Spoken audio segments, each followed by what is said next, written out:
Why do your eyes look like mine?" Annie Carter did not realize she had spoken out loud until the young woman seated at the table turned to look at her. "Excuse me?" the young woman asked, a polite smile still resting on her lips. "What looks like yours?" Annie could barely breathe. "Your eyes," she whispered. "My eyes?" Annie's hands trembled beneath the weight of the silver tray. One champagne flute tilted first, and then the entire tray slipped from her grasp.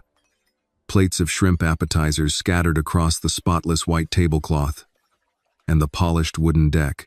2 glasses shattered at Annie's feet, sending champagne splashing onto the elegant heels of the woman seated beside the young woman. The woman sprang to her feet in alarm. "My God, what is wrong with you?" Annie immediately dropped to her knees, her face turning pale. "I'm so sorry, ma'am. I'll clean it up right away. Do not touch my dress." The woman pulled the skirt of her pale blue silk gown away from the broken glass. "This is my daughter's graduation celebration, not a place for an incompetent server to learn how to carry a tray." "Mom, she didn't mean to do it," the young woman said. "Charlotte, enough. Let her supervisor deal with this." Annie could feel every pair of eyes around her turning in her direction. Another server hurried over with towels while she quietly gathered the unbroken plates and placed them back onto the tilted tray. At the far end of the table, Richard Whitmore was rising to his feet with a bottle of champagne in his hand. He did not look toward the broken glass or react to his wife's sharp voice. He seemed focused only on moving around the table, refilling his guests' glasses and thanking them for coming. "I was told my speech tonight had to be brief," he said with an easy smile, drawing a few laughs from the guests. "Apparently, my daughter would rather celebrate her graduation than listen to her father talk for 20 minutes. The tension around the table slowly eased. Soft conversation resumed, as though the accident had been nothing more than a minor inconvenience hardly worth mentioning. Annie was about to stand when Charlotte suddenly bent down beside her. "I'm sorry my mother yelled at you," Charlotte said quietly. Annie looked up. At that close distance, the resemblance made her heart tighten even more. It was not only the color of their eyes. It was not only the way Charlotte looked at her. There was something strangely familiar about her face, as though Annie were staring at another version of herself. "You see it too, don't you?" Annie asked softly. "Our eyes, they look so much alike." Charlotte hesitated, then glanced quickly at her mother before looking back at Annie. "I didn't notice at first," she said. "Maybe we look a little alike." "No." Annie's voice came out louder than she intended. "It's more than a little. Your eyes look like mine. Your mouth does too, especially when you smile. And that birthmark below your lip." Annie lifted a hand to her own face. "I have the exact same one." Charlotte slowly raised her fingers and touched the small mark beneath the corner of her mouth. For a moment, she seemed to forget about the guests, the music, and the elegant celebration being held in her honor. Her eyes remained fixed on Annie, filled with confusion and unease. Vanessa Whitmore spun around sharply. "That is enough." Annie stiffened. "Ma'am, I was only answering her question. What exactly do you think you're doing?" Vanessa's voice was low at first, but cold enough to make Annie shiver. "You interrupt my daughter's dinner, make a spectacle of yourself in front of everyone, and now you're trying to claim that you look like her?" "Mom, I was the one who asked her," Charlotte said. Vanessa ignored her daughter. Her eyes swept over Annie, from her inexpensive black serving shoes and plain uniform to the name tag pinned above her vest. "I know girls like you," Vanessa said. "A young woman gets close enough to a wealthy family, notices some convenient little details she can use, and suddenly she starts inventing a touching connection to make people believe she means something special to them." Annie's face burned. "Before tonight, I didn't even know who your family was. How remarkable, then, that you recognized an opportunity so quickly." Charlotte pushed her chair back, the legs scraping sharply against the deck. "Mom, stop it. She hasn't asked me for anything. Not yet." Vanessa turned back to Annie. "You dropped an entire tray, disrupted my daughter's celebration, and now you are putting ridiculous ideas into her head. Go back to the kitchen and do the job you were hired to do." Annie swallowed hard, trying to keep her voice from trembling. "Yes, ma'am." She lifted the empty tray and pressed it against her chest as though it were the only thing keeping her upright. Then she turned toward the service door. "Wait." Charlotte's voice stopped her. Annie froze. Charlotte was now standing. The polite smile she had worn for her guests was gone. She stepped away from her chair and stared directly into Annie's face. Doubt and unease, clearly visible in her eyes. Do you really think we look alike? Charlotte asked. Annie said nothing. Vanessa's icy stare seemed to command her to deny everything, apologize, and disappear from sight. But Annie could not lie. Yes, she answered. I do. Charlotte touched the birthmark below her lip again. But how could that be possible? I don't know. Annie stared into the eyes that looked so much like her own. Her heart pounded wildly in her chest. Before caution could stop her, the words slipped out. Maybe we're sisters. The air around the nearby tables seemed to freeze. The laughter and conversation stopped abruptly. Several guests looked up, their attention now fixed on the two young women. Charlotte stared at Annie in shock. Sisters? Vanessa sprang to her feet. How dare you? This time, her voice rose loud enough to overpower the music playing across the yacht's deck. You come onto my family's yacht as a server, cause a humiliating scene, and now you have the nerve to claim you are related to my daughter because you think it will make her feel sorry for you? That's not what I'm doing, Annie said, her voice catching in her throat. That is exactly what you're doing. You are creating a disturbance and trying to attach yourself to Charlotte with some ridiculous story simply because the two of you share a few similar features. Mom, she never said it was a story, Charlotte protested, but Vanessa was no longer listening to her daughter. She turned toward the staff members standing frozen nearby and raised her voice. Call security immediately. This server is upsetting my daughter, and now she is insisting that she is her sister. The words echoed across the yacht's deck. At the other end of the table, Richard Whitmore abruptly stopped in the middle of pouring champagne. The smile disappeared from his face. Without even looking, he handed the bottle to the guest beside him, then slowly turned toward his wife and daughter. What did you just say? He asked. Vanessa pressed her lips into a thin line. Richard, there is no reason for you to get involved in this. This server is behaving inappropriately. But Richard was already walking toward them, and then, for the first time that evening, his eyes settled on Annie's face. She stood motionless beside the empty tray, her cheeks burning with humiliation and her heart filled with fear. Yet she still could not pull her gaze away from Charlotte. Richard took another step. Then he stopped. It was as though something in Annie's face had awakened a memory he had buried for years. When he spoke again, his voice had changed completely. What is your name? My name is Annie Carter, sir. Richard Whitmore repeated the name quietly.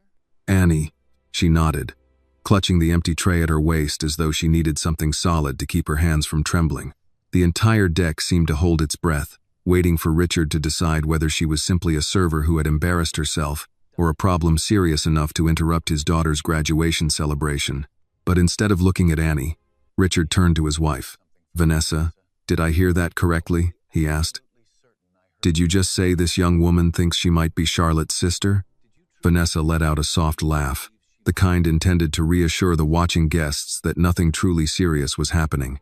What you heard was an overly emotional server blurting out something ridiculous after spilling half a tray onto the floor. That is not what I asked. The smile on Vanessa's face faded. Yes, she said that she and Charlotte might be sisters because they happen to share a few similar features. Charlotte remained standing beside her chair. That is not exactly what happened, Dad. Vanessa turned to her daughter. Sweetheart, you do not need to defend someone simply because she has already put you in an uncomfortable situation. She did not make me uncomfortable, Charlotte replied, her voice unexpectedly calm. She looked at me and noticed the same things I had just noticed.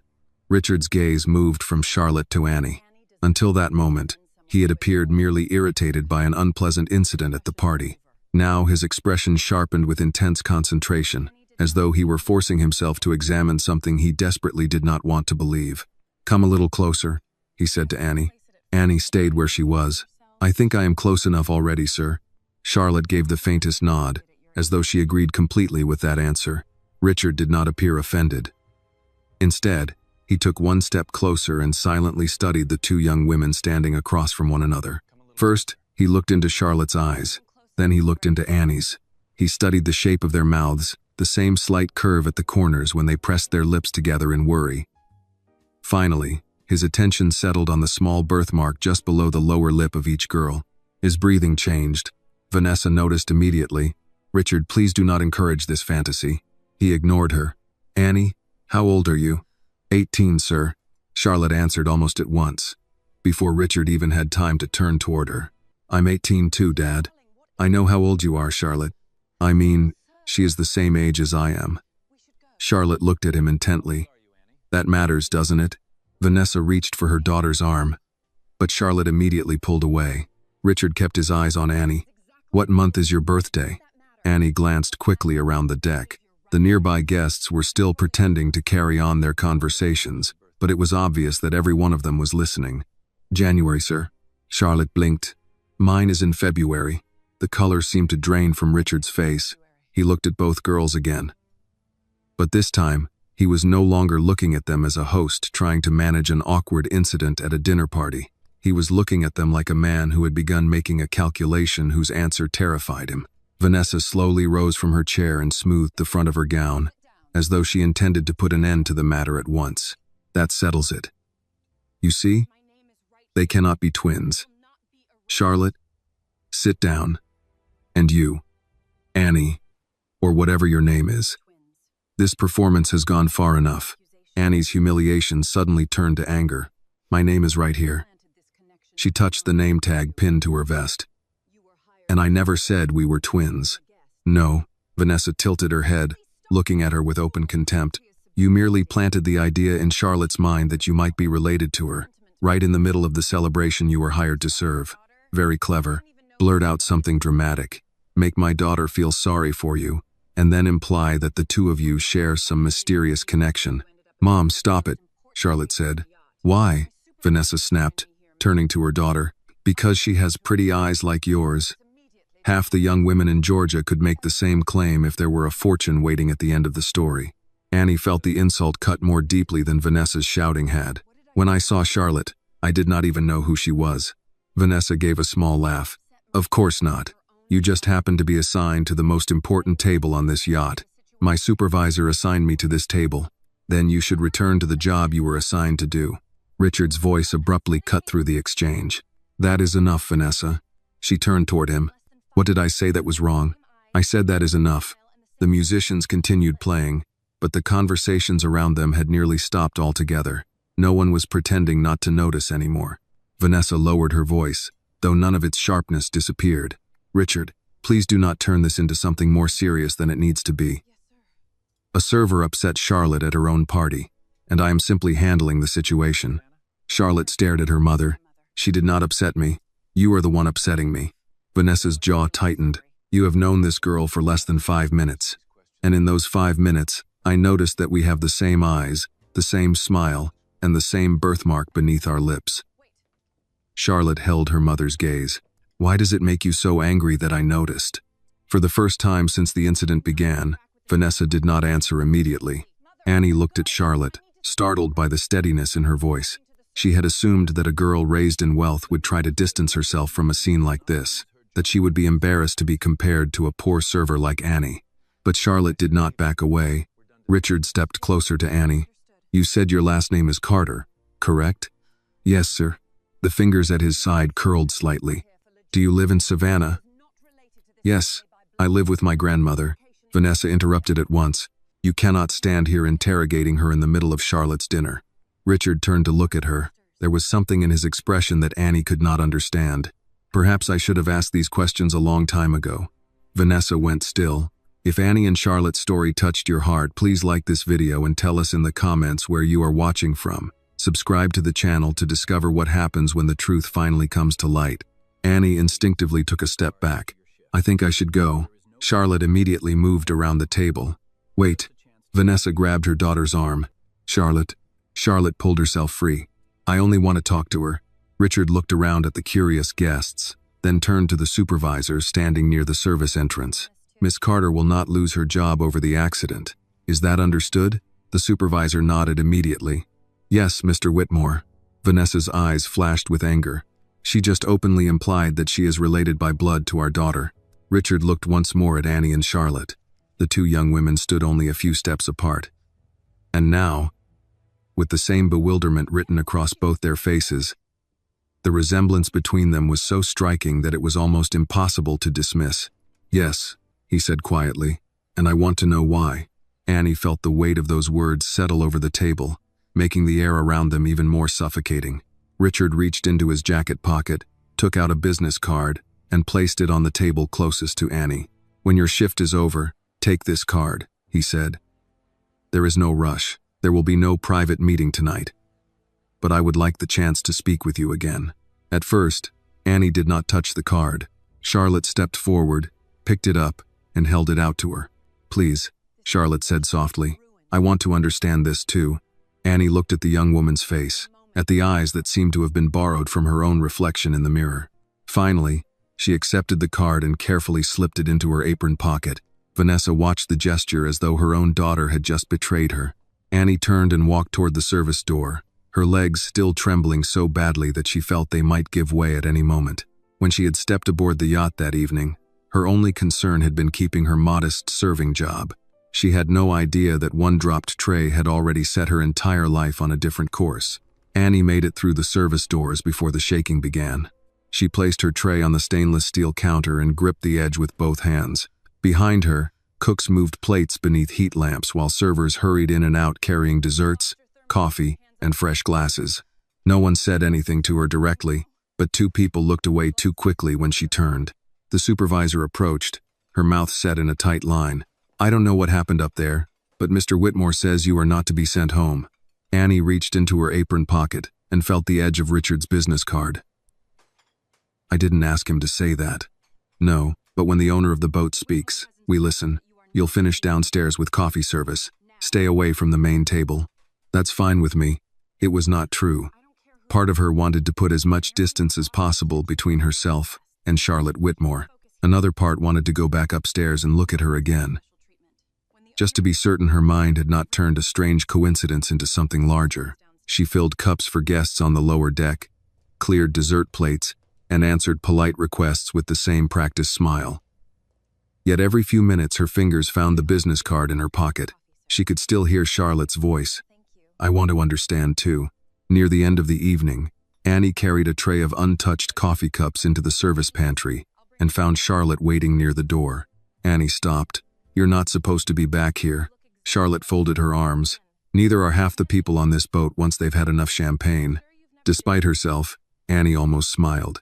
Charlotte looked less polished away from the head table. She had removed her graduation bracelet and was holding it loosely in one hand. "I wanted to make sure you were all right. I'm working, that's usually a good sign. My mother shouldn't have spoken to you like that." Annie set down the tray. "She thought I was trying to get something from you. Were you?" The question was honest, not accusing. Annie looked at her. "No. Until tonight, I had never heard your name outside the instructions for the party." Charlotte nodded slowly. "I believe you. You don't know me. I know my mother." Charlotte looked toward the staircase, lowering her voice. "When she is annoyed, she gets cold. Tonight she was scared. Annie had noticed it too. Why would she be scared of me? I was hoping you could tell me." "I can't." Charlotte reached into the small pocket of her dress and took out her phone. "Can I take a picture of us?" Annie stared at her. "Why?" "Because tomorrow I might convince myself I was imagining it." Annie hesitated, then stepped beside her. Charlotte held the phone out. Neither girl smiled properly. The picture caught them shoulder to shoulder under the pantry's plain fluorescent light, one in a white dress and one in a server's uniform. Charlotte looked down at the screen and stopped breathing for a second. Annie leaned closer. It was worse in a photograph. Or clearer. Their skin tones were different, their hair different, their worlds obviously different. But the eyes and the mouth could not be dismissed as a passing resemblance. Even their expressions carried the same guarded question. Charlotte whispered, "This is strange." "Yes, my father looked at you like he knew something." Before Annie could respond, a man's voice came from the doorway. "He does." They both turned.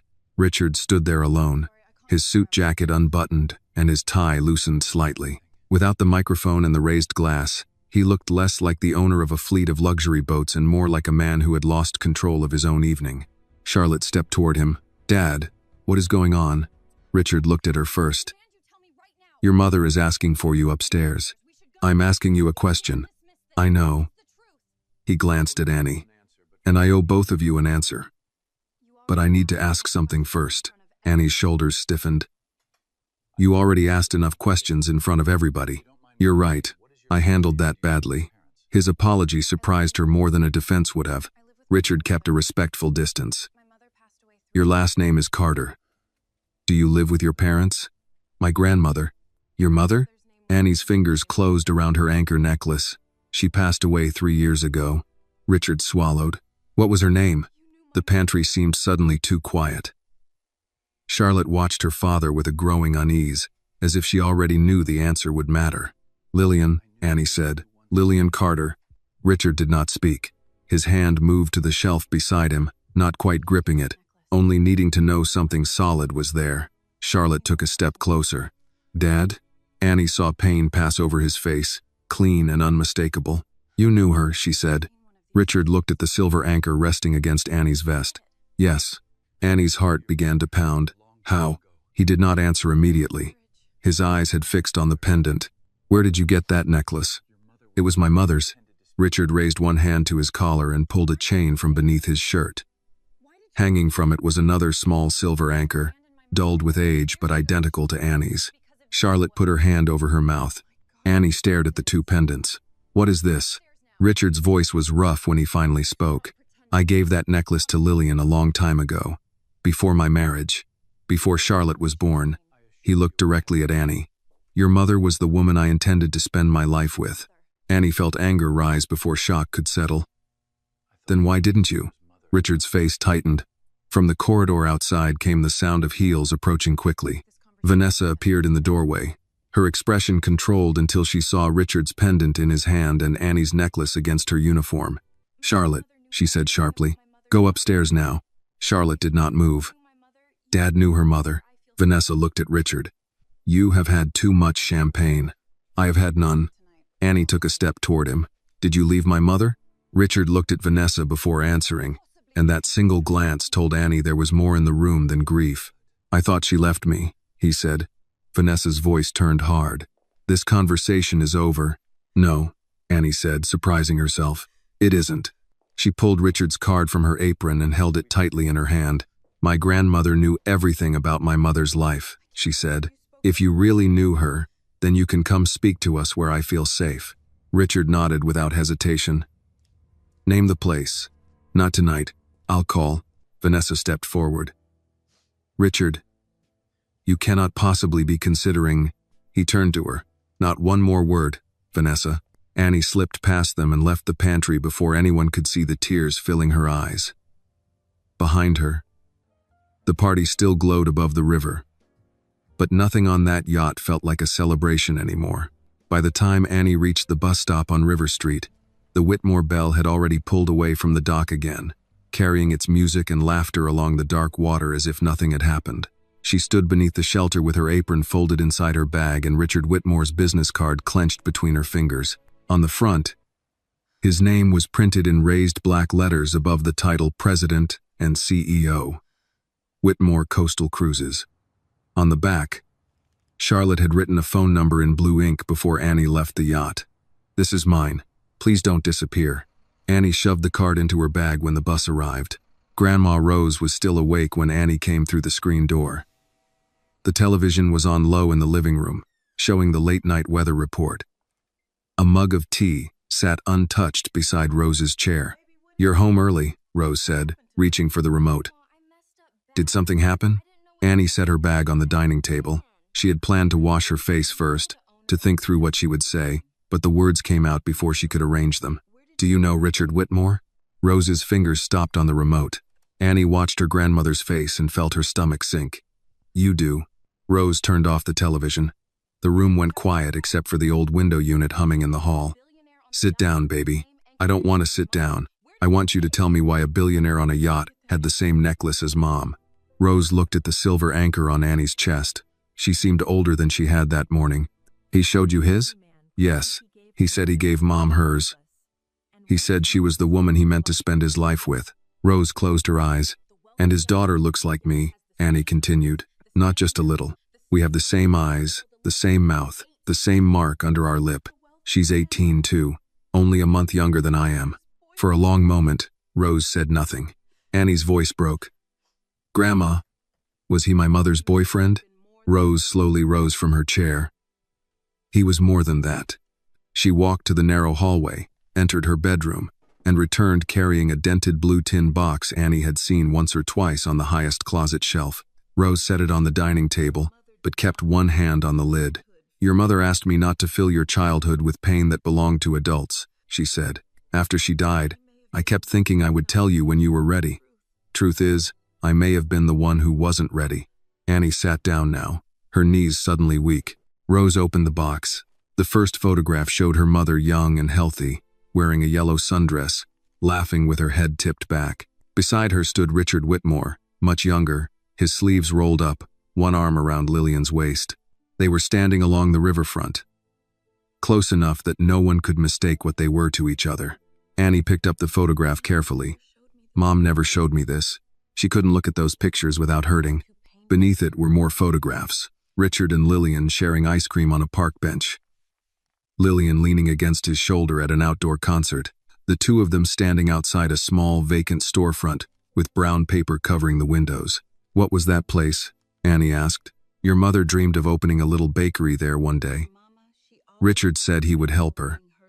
He used to tell her they would live near the water and build a life that belonged to them, not to his family. Annie stared at the smiling man in the photographs. "Then he married somebody else." Rose lowered herself into the chair across from her. "His family never accepted your mother. They were polite when people were looking, but behind closed doors, they made it clear a black woman from our side of town was not going to become Mrs. Richard Whitmore." "Did he defend her?" "At first, yes. Lillian believed he would choose her." Rose took a breath before continuing. "Then there was a party. Richard was drinking, or something was put in his drink. Your mother only knew that a few weeks later. Vanessa claimed she was pregnant, and the Whitmores announced there would be a wedding." Annie looked up sharply. "Charlotte," Rose nodded. "Your mother found out she was carrying you around the same time." The room seemed to tilt. Annie pressed both palms against the table. Did she tell him? She tried to decide what to do. Before she could reach him, a lawyer connected to his family came to see her. He told her Richard had chosen his future and wanted no scandal. He said if she tried to contact him, they would make sure everyone believed she was after money. Annie's eyes filled with tears, but anger came first. And she believed him? She was young, pregnant, and heartbroken. She had just seen wedding photographs of the man she loved with another woman. They knew exactly when to come for her. "Why didn't you make her fight?" Rose's face crumpled. "Because I was afraid too. People like the Whitmores had lawyers, businesses, friends, in every office that mattered. I had a daughter carrying a baby and crying herself sick. I told myself getting her away from them was protection." Annie stood and walked to the kitchen window. She could not bear looking at the photographs any longer. He said he thought she left him. Maybe he did. He had 18 years to look for her. Rose did not argue. Annie turned, tears running down her face now. Mom worked until she was too sick to stand. She worried about medical bills, while he hosted parties on a yacht. Why should I care that he feels bad now? "You do not owe him comfort," Rose said. "You do not owe him forgiveness, but you owe yourself the right to know what is true." Annie looked back at the box. Near the bottom was a folded letter in her mother's handwriting. Her name was written on the outside, but the envelope had never been sealed. She touched it, then pulled her hand away. "I can't read that tonight." "You don't have to." Annie reached into her bag and placed Richard's business card beside the photographs. For a while, she simply stared at it. Finally, she picked up her phone. "Are you calling him?" Rose asked. Annie shook her head as she typed a message. "Not yet, Charlotte," she wrote. "I got home safely. My grandmother knows your father. I think our families have been lying to us for a long time." The reply came before Annie could put the phone down. "Then let's stop letting them." Annie read the words twice. She looked at her mother's young face in the photograph, still smiling beside the man who had somehow become both a stranger and a piece of her life. Tomorrow, she would call Richard Whitmore, not because she wanted his money, not because she was ready to call him anything but Mr. Whitmore. She would call because Lillian Carter had spent too many years carrying a truth alone. Richard Whitmore answered on the second ring. "Hello?" Annie had expected an assistant, a receptionist, anyone but him. She stood beside the kitchen table with her phone pressed to her ear while Grandma Rose sat nearby, both hands folded around a mug of coffee she had not touched. "This is Annie Carter." There was a pause. followed by the sound of a chair scraping back. "Annie, thank you for calling." She did not know what to do with the relief in his voice. "My grandmother agreed to come with me. I'm not meeting alone."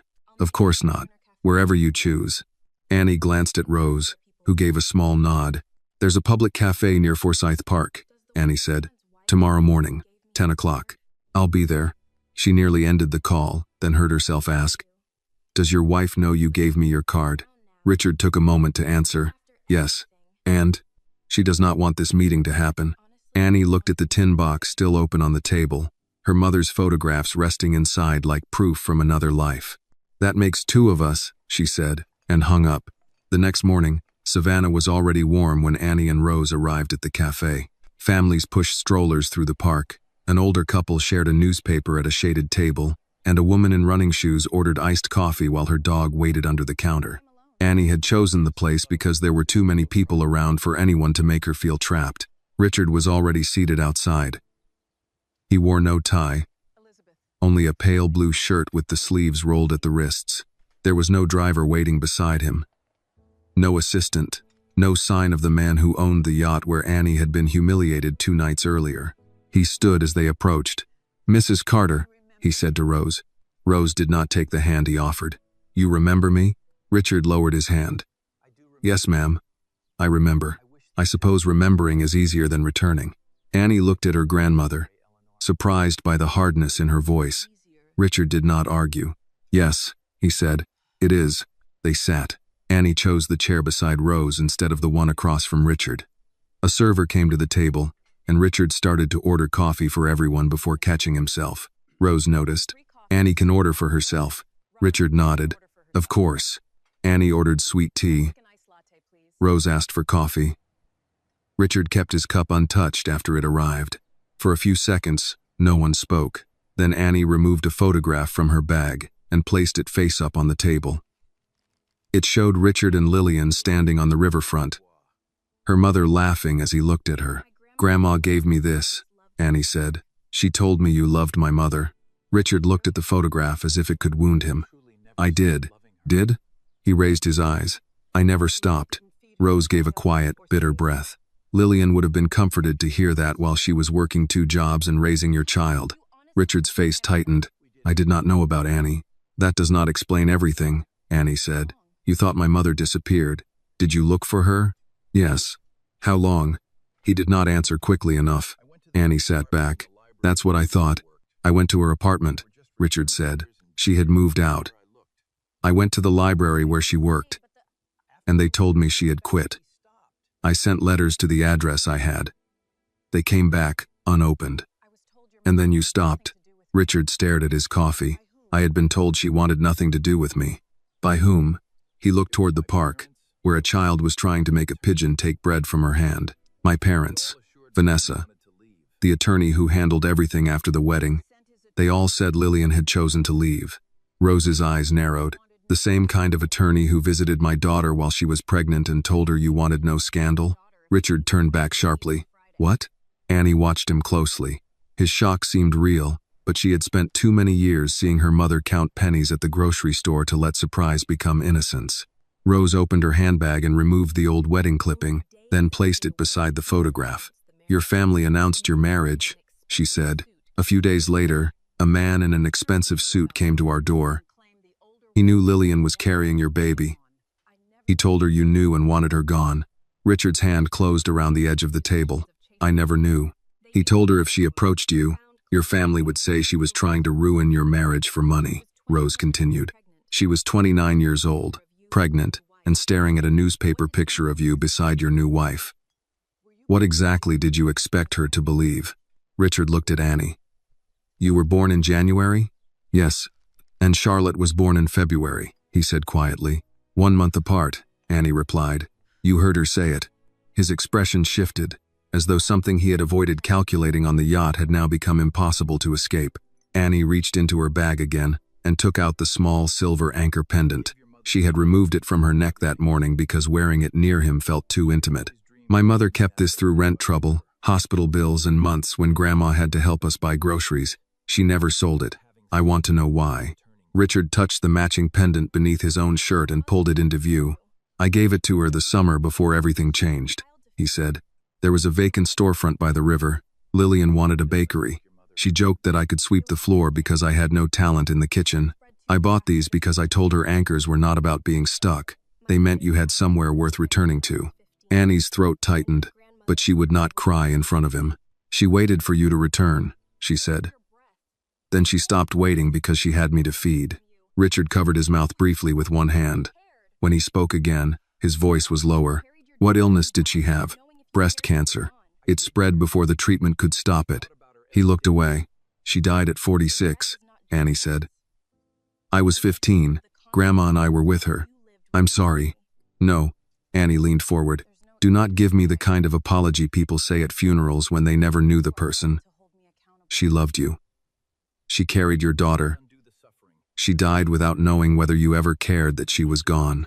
I cared, Richard said, the words breaking out of him. I thought about her every day. Annie held his gaze. Regret is not the same thing as justice, Mr. Whitmore. My mother lived the consequences while you lived with the memory. Richard closed his eyes for a moment. When he opened them, there was no defense left in his face. You are right. The simple agreement unsettled Annie more than an excuse would have. He took a breath. I cannot ask you to trust me. I cannot undo what Lillian suffered, but if there is any possibility that you are my child, I need to know the truth, and I need to acknowledge it publicly. Annie stared at him. You want a DNA test? Yes. Rose placed one hand over Annie's wrist, leaving the decision with her. Annie looked at the photograph between them, at her mother caught forever in a moment before loss had entered her life. I'll take the test, she said, but understand something.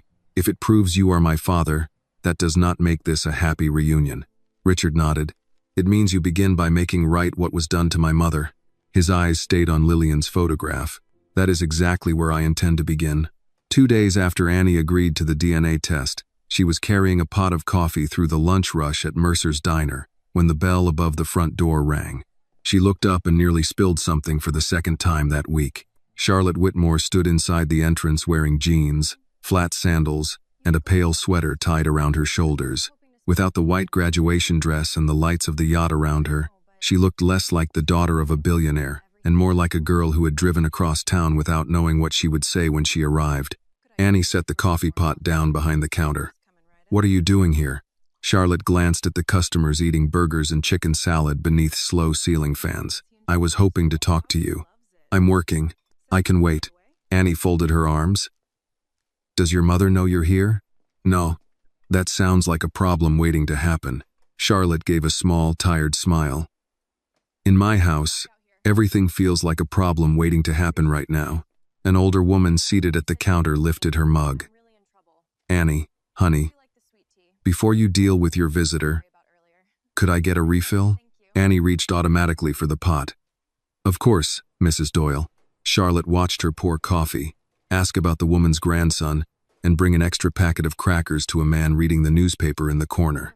Annie did not miss the way Charlotte looked around the diner, as though she were taking in a life she had never had reason to notice before. When Annie's break finally came, she led Charlotte outside to a small bench behind the building. The air smelled of hot pavement and grilled onions drifting from the kitchen vent. Charlotte held 2 bottles of iced tea from the vending machine and offered one to Annie. Annie took it. Thank you. For a while, neither opened her drink. Charlotte finally said, My father told me you agreed to the test. He told you that? I made him. He's been walking around the house like someone took the floor out from under him. Annie peeled at the label on the bottle. I'm not sure how I'm supposed to feel sorry for him. I'm not asking you to. Annie looked over at her. Charlotte's eyes were tired. I know he hurt your mother, Charlotte said, or failed her. I don't know which words are right yet. They're both right. Charlotte nodded, accepting that. He keeps a locked drawer in his office.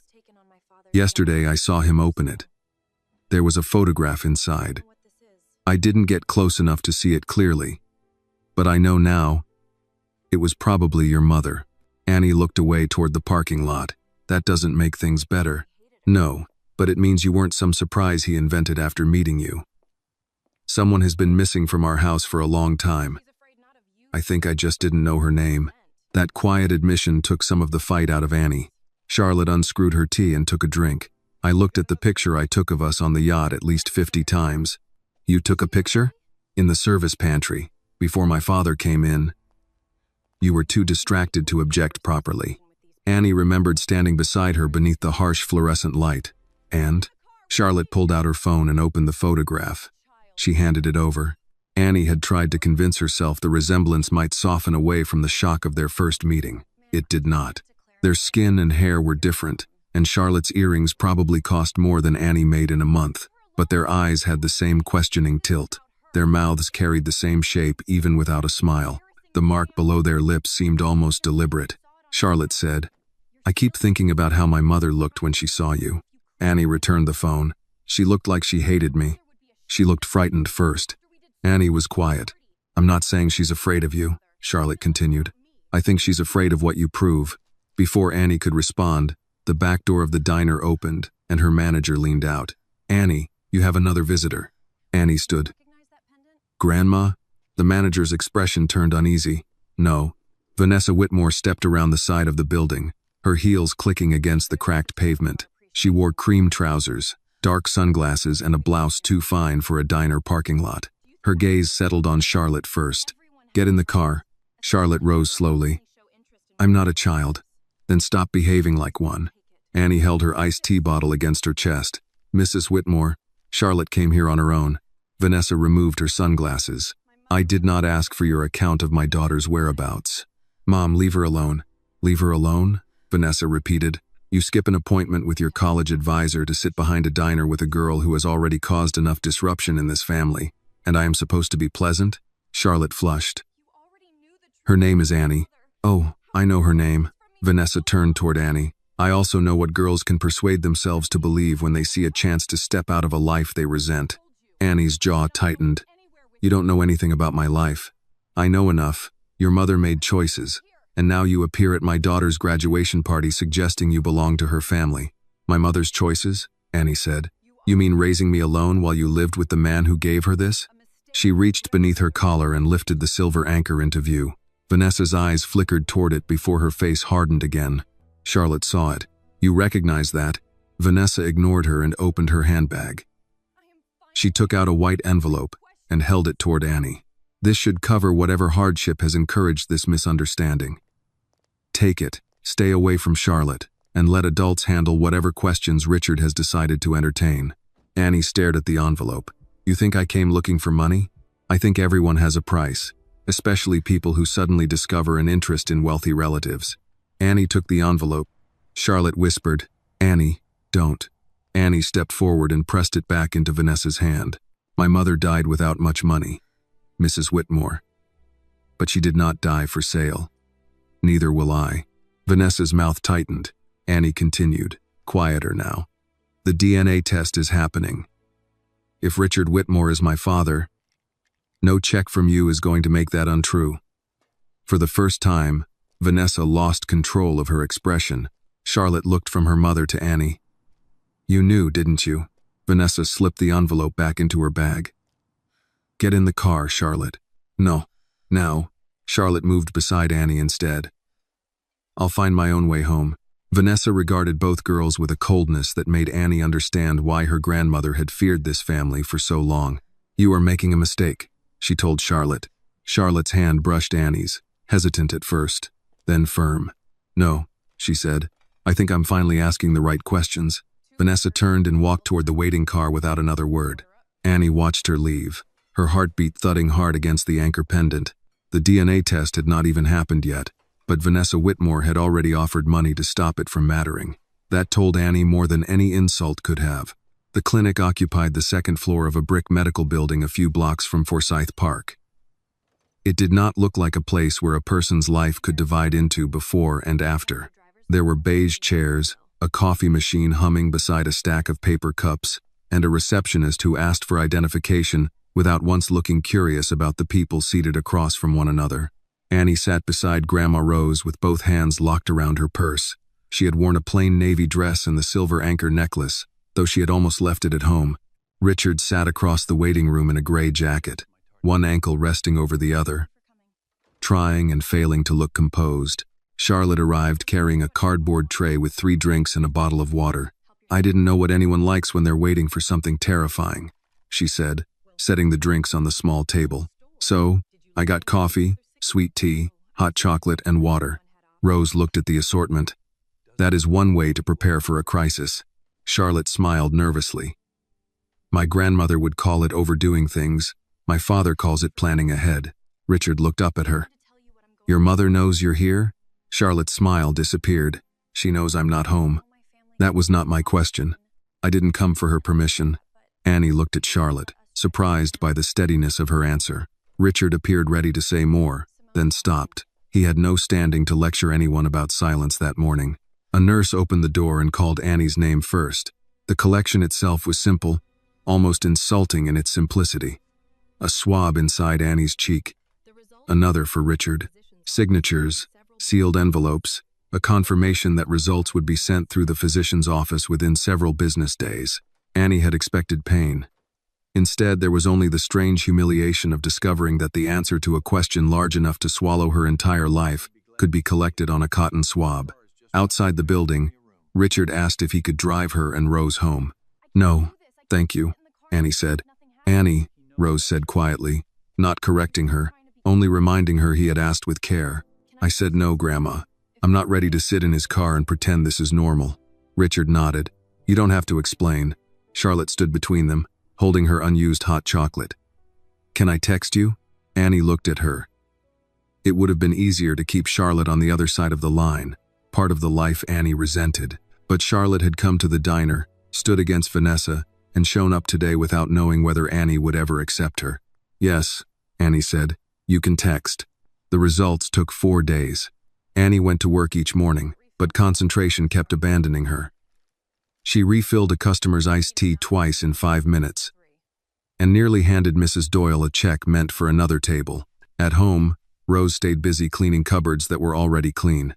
Neither spoke much about the test, because saying it aloud would not make time move faster. On the 4th afternoon, Richard called. The doctor has the results, he said. He can meet with us at 5. Annie pressed the phone harder to her ear.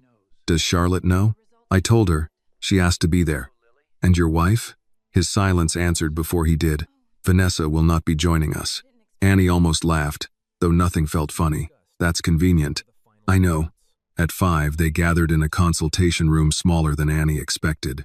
The doctor explained confidentiality, legal verification, and the difference between an informational result and court-recognized paperwork. Annie heard the words, but absorbed none of them. Her eyes stayed on the sealed folder resting between his hands. Would you like me to read the conclusion? The doctor asked. Annie shook her head. Give it to me. Richard's fingers pressed against his knee. The doctor handed her the folder. Annie opened it, drew out the page, and found the line set apart near the bottom. Probability of paternity, 99.99%. For a few seconds she felt nothing. The room remained exactly as it had been. Pale walls. A box of tissues. Charlotte seated close to Richard. Grandma rose beside Annie. Then Richard let out a breath that sounded torn from him. Annie, he said. She did not look up. He spoke again, softer. You are my daughter. The words should have meant something warm. They should have filled the empty space where every Father's Day school project, every parent conference, and every hospital night had been missing him. Instead, Annie saw her mother sitting at the kitchen table late at night, rubbing one tired wrist while bills lay open in front of her. She lifted her eyes at last. Don't say it like it fixes anything.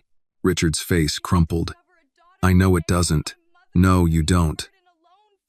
Her voice shook now. You get to find out today that you have another daughter. My mother carried that truth alone. She raised me alone. She got sick alone. And now, she isn't here to hear you admit she mattered. Charlotte wiped at her cheek. Richard bowed his head, and for the first time Annie did not see a wealthy man, or even the man Vanessa had tried to protect. She saw someone hearing the true measure of what he had lost. Grandma Rose reached for Annie's hand, then spoke to Richard. Blood can prove who belongs to whom, Mr. Whitmore. It cannot prove who behaved like family. Richard nodded, his eyes wet. You're right. He looked at Annie. I want to acknowledge you legally, publicly if you allow it. I want to provide for your education, for your grandmother, for anything you need. Annie folded the results and placed them back in the envelope. Start with my mother's name, she said.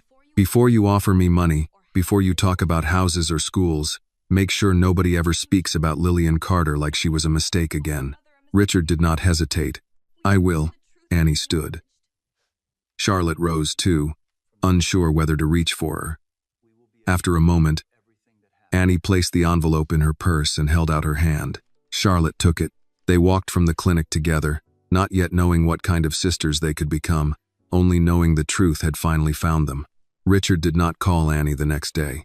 He sent one message just after 8 in the morning. I meant what I said.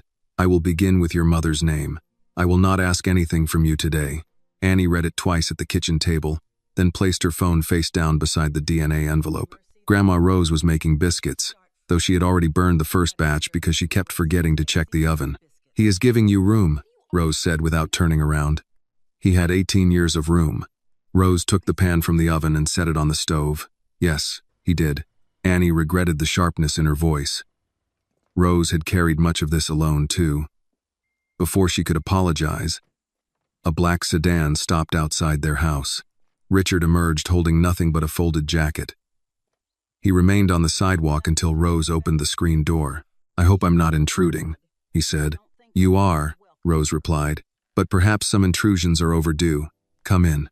Richard entered the small living room slowly. His eyes moved over the framed school pictures, the worn sofa, the crocheted throw Lillian had made during one winter Annie barely remembered. Then he saw the photograph on the mantel, Lillian smiling beside Annie at a church picnic, 1 year before her diagnosis. He removed his glasses and looked down. She still wore her hair that way, he said. Annie, standing near the hallway, answered before Rose could. She wore it however she could manage between work and taking care of me. Richard nodded once. I deserve that. Rose brought the blue tin box from her bedroom and placed it on the coffee table.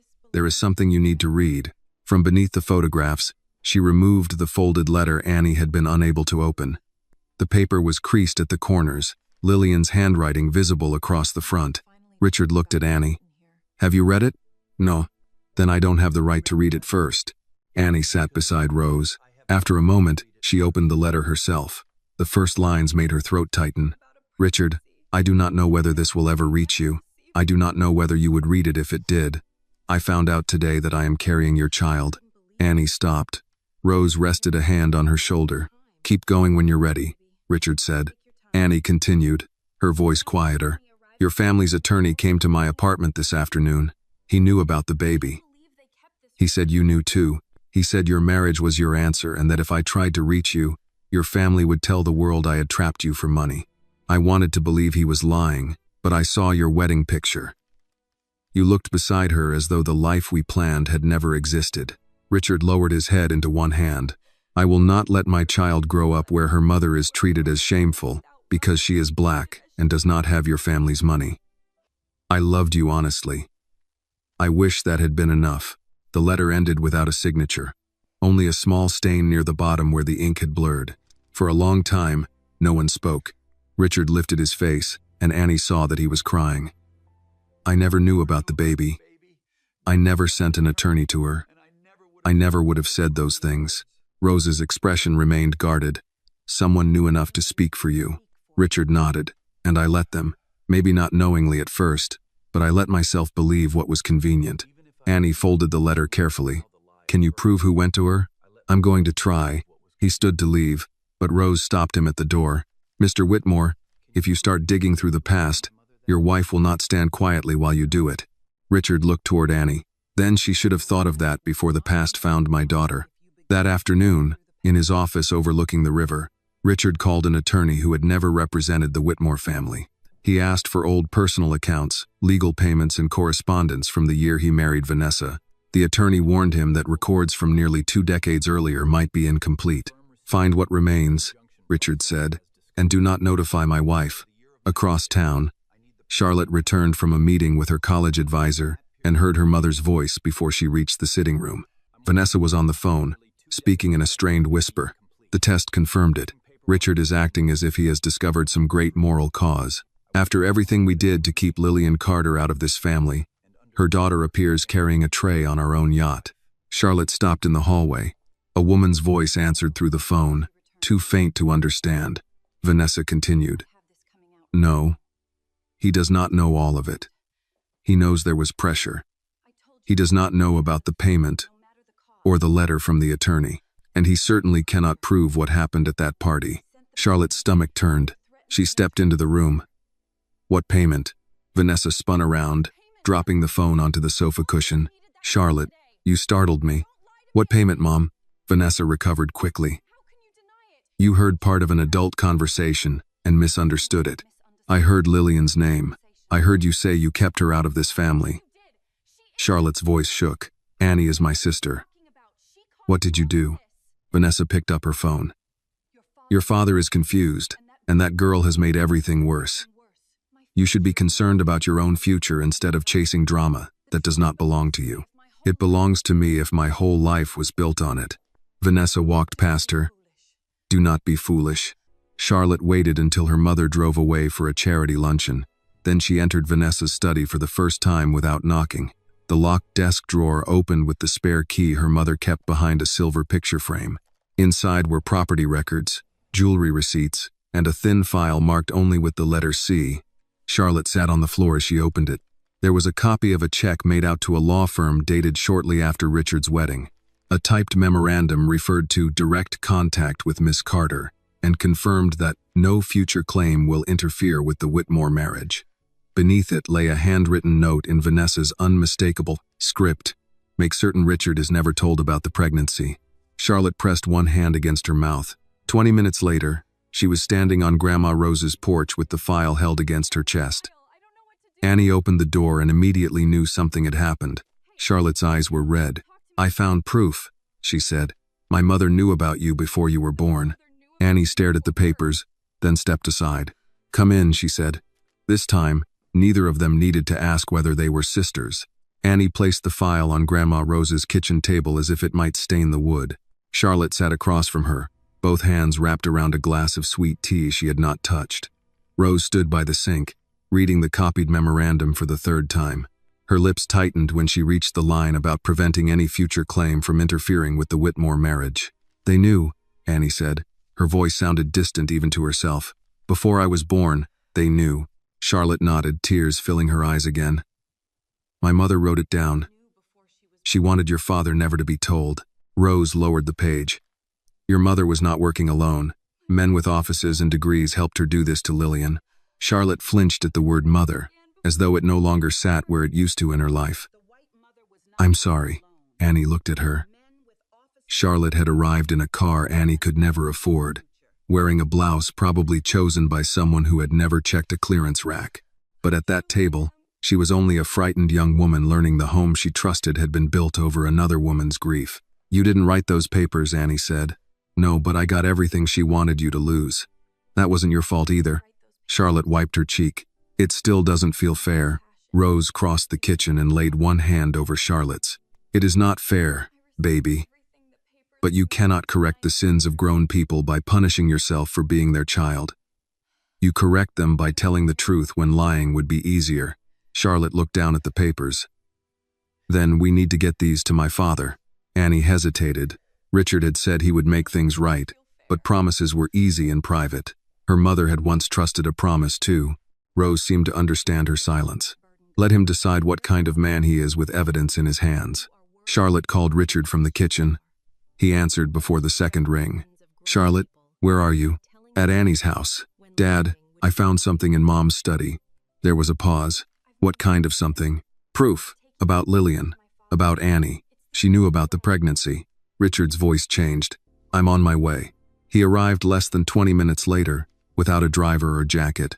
Rose opened the door, and he stepped inside as if he already knew no welcome was owed to him. Charlotte handed him the file. Richard read in silence. The first page made him pale. By the handwritten note, his hand was shaking. She knew, he said. Annie stood near the table. Yes, she knew you existed. My mother knew I existed too, Annie replied.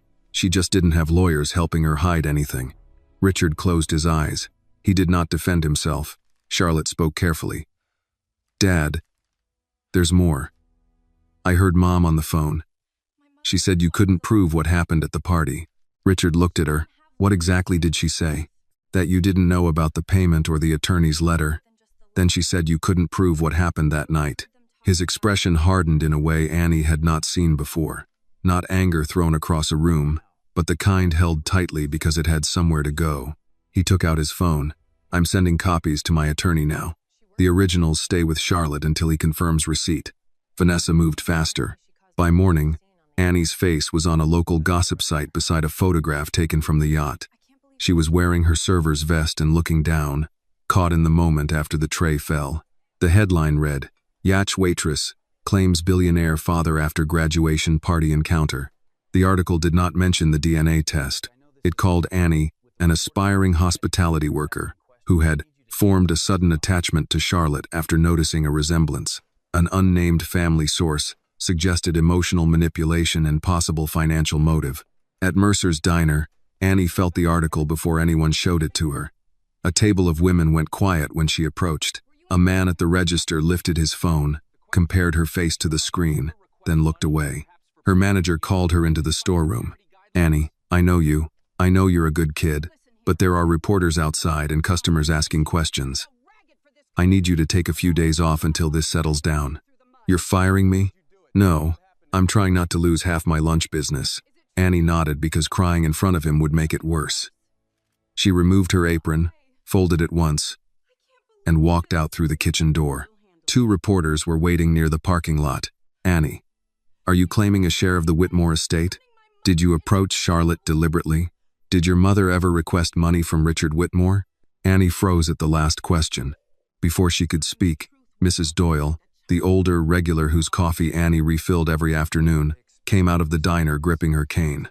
"That girl's mother brought casseroles to my house when my husband died," she snapped at the reporters. "Lillian Carter worked for everything she had and gave away more kindness than most rich people ever learn. Get your cameras out of this parking lot." Another customer came to stand beside her. Then the cook appeared at the back door, arms crossed. Annie made it to Grandma Rose's car before the tears came. At home, she dropped her bag onto the kitchen floor and handed Rose her phone. Rose read the article without sitting down. "They're doing it again," Annie whispered. "They're turning her into the problem again." Rose pulled her into her arms. "Then this time, they will find out she did not leave behind a child willing to bow her head." Across the city, Richard threw the printed article onto Vanessa's dressing table. "Did you do this?" Vanessa continued fastening an earring. "The public has a right to understand what kind of girl has attached herself to this family. Her name is Annie. I know what her name is. She is my daughter." Vanessa's hand stopped. Richard placed a copy of her handwritten note beside the article. "And you knew it before I did." For the first time, Vanessa lost the polished calm she wore like jewelry. "I protected this family. You destroyed another one. She would have ruined your life." "Lillian was my life." Vanessa stared at him, wounded less by the accusation than by the certainty in his voice. Richard picked up his phone. "There will be a press conference at the company headquarters in 1 hour. You would humiliate Charlotte for that girl? Charlotte gave me the evidence." Vanessa went still. At noon, Annie and Rose watched from their living room as Richard stepped before a row of microphones overlooking the river. He did not look at notes. "The young woman whose name has been dragged through the press is Annie Carter," he said. "She is not an opportunist. She is not a scandal. She is my daughter." Rose reached for Annie's hand. Richard held up the verified test result, then continued. "Her mother was Lillian Carter. I loved her, and she was treated cruelly by people connected to my family. She raised our daughter alone. She died before I learned the truth. Nothing I say today can repay that injustice, but no one will use my name to shame either of them again." Annie pressed one hand over her mouth. On the screen, Richard looked directly into the cameras. "Lillian Carter deserved better from me. Annie Carter will have the truth from me." Annie turned toward the photograph of her mother on the mantel. "He said your name, Mama," she whispered through her tears. "He finally said your name." The press conference ended, but the noise it created followed Annie through the afternoon. Her phone filled with messages from numbers she did not recognize. Some apologized for believing the story about her. Others asked for interviews, photographs, details about Richard Whitmore and the fortune people assumed she now wanted. Grandma Rose turned the phone face down on the kitchen counter. "Nobody gets your grief just because they own a microphone." Annie nodded, but she kept looking toward the television after the screen had gone dark. She had heard Richard say her mother's name. She had heard him admit Lillian had deserved better. It mattered more than she wanted it to, and that frightened her. A knock came at the front door just before sunset. Rose wiped her hands on a dish towel and looked through the curtain. Her mouth settled into a line Annie recognized at once. "Who is it?" Annie asked. "Mrs. Whitmore." Annie rose from the table. "I'll speak to her." "You don't have to." "Yes," Annie said. "I do." Rose opened the door but did not invite Vanessa inside. Vanessa stood on the porch in a cream suit, her hair pinned perfectly despite the humid evening. Her eyes went past Rose and found Annie. "I would like a word with you," Vanessa said. Annie stepped into the doorway. "You already had your word. It was on every phone in Savannah this morning." Vanessa's jaw tightened. "Richard has made an emotional mistake. You may think his press conference changes your life, but public sympathy fades. Scandals fade. Eventually, people return to the families they know. My mother was part of his family before you ever married him." Vanessa smiled without warmth. "Your mother was a young woman who mistook attention for a promise." Annie felt Rose move behind her, but she lifted one hand. She would answer this herself. "He kept her necklace for 18 years, Annie said. "He recognized her name before he even knew who I was." That doesn't sound like a mistake he forgot. For the first time, Vanessa looked directly at the anchor on Annie's neck. "Lillian always did know how to leave an impression." "That's a strange thing to say about a woman you claim never mattered." Vanessa took a breath and lowered her voice. "Listen carefully. Richard feels guilty. He has learned that a woman he once cared about died and left behind a daughter. Men like him confuse guilt with devotion. It will pass. You're hoping it will. I am warning you not to build your future around a man who has spent his entire adult life with another family." Annie took one step onto the porch. "I didn't ask him for a future. I asked him to tell the truth about my mother. He did." Vanessa's control began to crack. "He humiliated me in front of the city because you walked onto a yacht with a resemblance and a sad story. A sad story you already knew about." Vanessa went still. Annie continued. "Charlotte found your file. She found the note saying Dad was never to be told about the pregnancy." The word Dad slipped out before Annie could catch it. It startled her, but Vanessa noticed something else. Annie was no longer guessing. "You have no idea what that time was like," Vanessa said. "Richard was going to throw away his name, his company, everything his parents built, for a woman who would never have fit into his life." Rose stepped forward then. "You mean a black woman?" Vanessa's face hardened. "I mean someone from a world he did not understand." "No," Rose said. "You meant my daughter. Say it plainly enough for once." A car pulled up near the curb. Charlotte got out first, followed by Richard. Charlotte hurried toward the porch when she saw her mother. "Mom, what are you doing here?" Vanessa turned. "Trying to stop this family from being dismantled by people who have no place in it." Charlotte stopped halfway up the walk. The hurt in her face hardened into something else.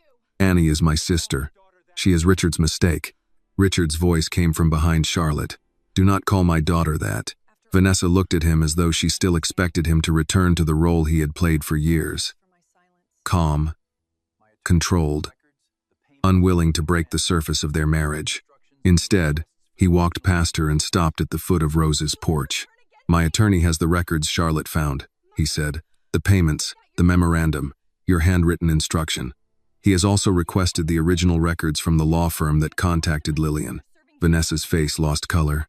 "You are letting Charlotte turn against her own mother." Charlotte shook her head. "You did that yourself.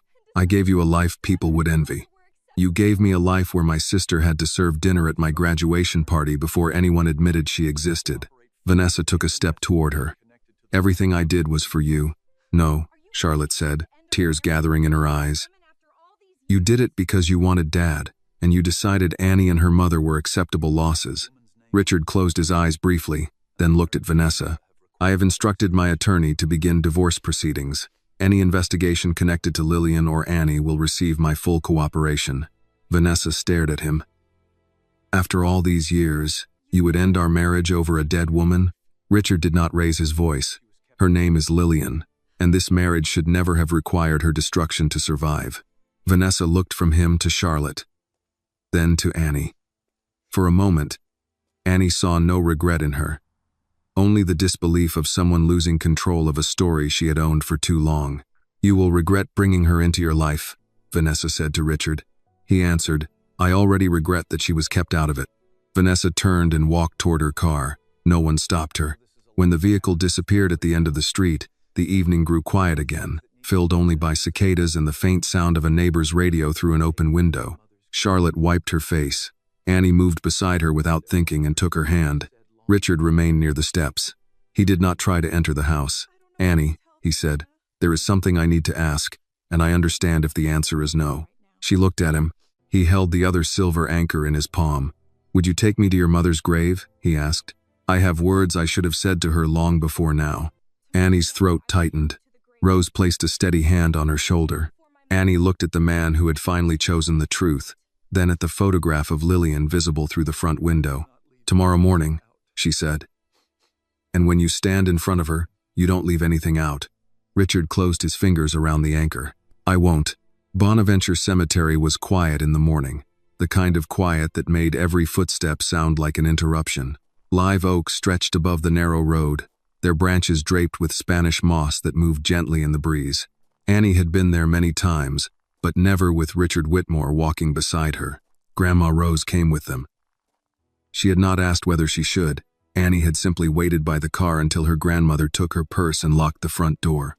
Richard followed in his own vehicle, carrying a bouquet of white lilies and the small silver anchor he had worn beneath his shirt for most of his adult life. Charlotte arrived just as Annie turned onto the path leading toward Lillian's grave. She stayed several steps behind, close enough to be present but far enough to understand that this moment belonged first to Annie and the mother she had buried. Annie stopped before a modest granite headstone beneath an oak tree. Lillian Carter, beloved daughter and mother. She gave more love than life ever gave her. A few brown leaves had fallen across the base. Annie crouched and brushed them away with her hand, then adjusted the small ceramic angel Grandma Rose had placed there the previous Christmas. Richard did not move. Annie rose and faced him. "That's her." His eyes remained fixed on the name carved into stone. For the first time since she had met him, he looked like a man with nothing left to hide behind. No yacht, no company, no careful words in front of cameras. Only a man standing too late in front of the woman he had once promised a life beside the water. He stepped forward and placed the lilies on the grave. Then he took the anchor pendant from his palm and set it beside the flowers. "Lillian," he said, but his voice failed him. He lowered himself onto one knee. Annie crossed her arms tightly, afraid that if she relaxed even a little, she would fall apart. Richard tried again. "I don't know whether I have the right to speak to you after all this time. I don't know whether any apology can reach someone who had to live and die without hearing it." Rose looked down, one hand gripping the strap of her purse. "I loved you," Richard said. "I loved you when we walked by the river and talked about that little bakery. I loved you when I should have stood up to everyone who said you did not belong in my life. And I loved you through years when I told myself you had chosen to leave." He took a shaky breath. "But I should have looked harder. I should have questioned every person who told me you were gone by choice. I let shame and fear become easier than fighting for the truth. You carried our daughter alone because I failed to find you." Annie's eyes burned. Richard looked at the photograph embedded in the small memorial frame Rose had placed beside the stone. Lillian was smiling there, young and healthy, her curls lifted by the wind. "You were sick without me," he said. "You raised Annie without me. You died without knowing I would have wanted her, loved her, claimed her before the whole world. I cannot take that pain back from you. I cannot ask you to forgive me for arriving after there is nothing left for me to repair with you." His voice broke. He pressed his fingertips briefly against the stone. "But I swear to you, no one will ever treat Annie as something to hide. No one will use your name with shame again. She is my daughter, and you were the woman I should have protected." Annie covered her mouth with one hand. For years, she had imagined that knowing her father would answer something inside her. It did not. It made room for grief she had never understood. Grief for the mother who had kept loving a man she believed had chosen another life. Grief for all the years that could not be returned. "She kept your necklace," Annie said. Richard looked back at her. "Even when she was sick, even when the bills piled up and Grandma was helping us buy groceries. I asked once why she never sold it." Annie wiped her cheek with the back of her hand. "She said some things weren't valuable because of what they could buy. They were valuable because they reminded you that your heart had once been honest." Richard bowed his head. I did not deserve her. No, Annie said. You didn't. The truth of it stayed between them. Rose did not soften it. Charlotte did not interrupt it. Even Richard seemed grateful Annie had not lied to make the moment easier. Annie moved closer to the grave. She never taught me to hate you, though. When I was angry at people, she used to say, do not let another person's failure decide what kind of heart you carry. Richard's face crumpled. That sounds like her. It does. He slowly got to his feet. He did not reach for Annie. He only stood before her, waiting for whatever she believed he deserved. I can't give you back the years you lost, Annie said. I know, and I'm not going to pretend this stops hurting because you finally told the truth. I would never ask that of you. She looked at her mother's name, then at the man whose eyes she could now recognize in both her own face and Charlotte's. But I don't want what happened to Mama to turn me into someone who can never accept love when it is offered honestly. Richard's breath caught. Annie stepped forward and put her arms around him. For 1 second he seemed afraid to move. Then he held her carefully, his shoulders shaking as he cried against her hair. Annie closed her eyes. He did not feel like a father yet. Not completely. He felt like a man being given the chance to become one. When she stepped back, Charlotte was wiping tears from her face a few yards away. Annie held out her hand. You don't have to stand over there. Charlotte came toward her. I didn't know if you wanted me here. I'm glad you came. Charlotte looked at the headstone. I wish I could have known her. Annie glanced at the matching mark beneath Charlotte's lip and gave a small, tearful smile. Maybe you already carry more of her story than either of us understood. Charlotte hugged her, and Annie held on. Richard approached Rose last. Mrs. Carter, I don't know how to thank you for raising her. Rose studied him for a long moment. Don't thank me with money or speeches, Mr. Whitmore. Be there tomorrow. Be there when she is angry. Be there when she does not need saving. Only a father who keeps his word. Richard nodded. I will. Before leaving, Annie touched the top of her mother's headstone. I found him, Mama, she whispered. And I made him tell the truth. As they walked back beneath the hanging moss, Annie did not feel that she was leaving her mother alone. For the first time, Lillian's story was being carried by more than one heart. 3 weeks after the visit to Bonaventure Cemetery, Annie stood in the doorway of the small West Savannah house with a roll of packing tape in one hand and no idea what to put in the first box. Her mother's photograph still sat on the mantel.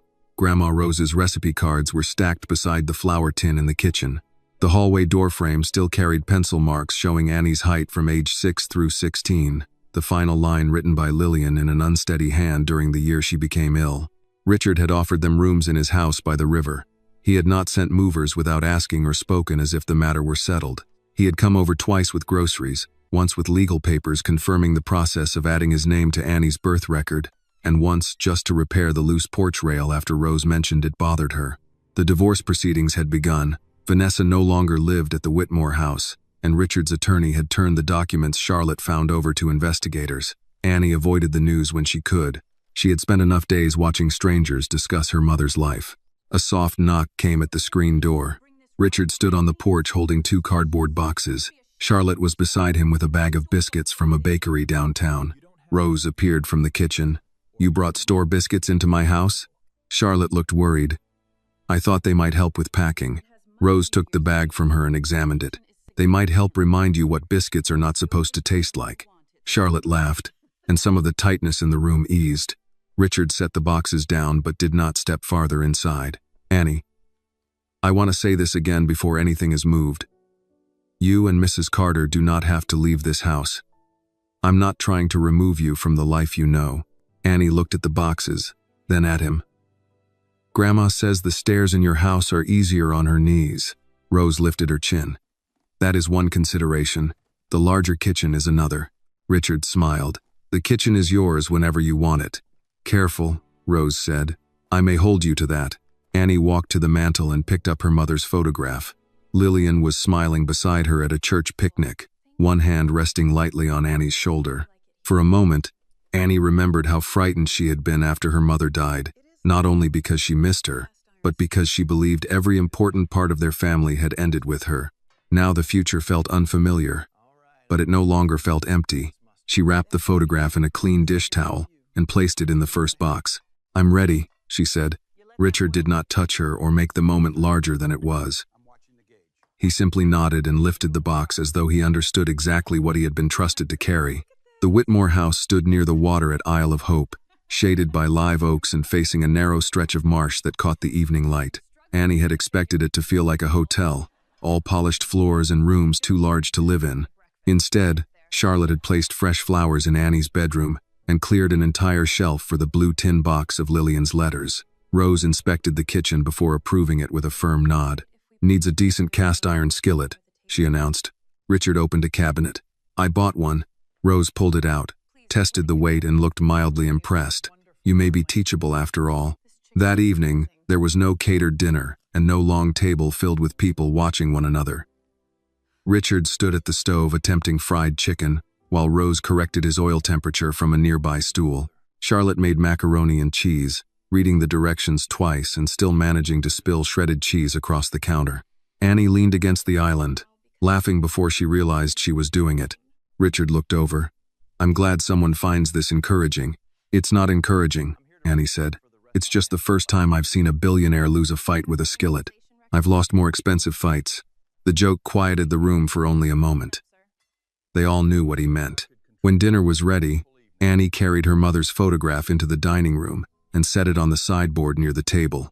Richard noticed and became still. "Is that all right?" Annie asked. He nodded. "More than all right." They sat together. Rose beside Annie, Charlotte across from her, Richard at the head of the table only because no one had thought to arrange the chairs differently. The chicken was too crisp at the edges, but Rose's peach cobbler filled the room with a sweetness Annie remembered from childhood. Richard lifted his glass of sweet tea.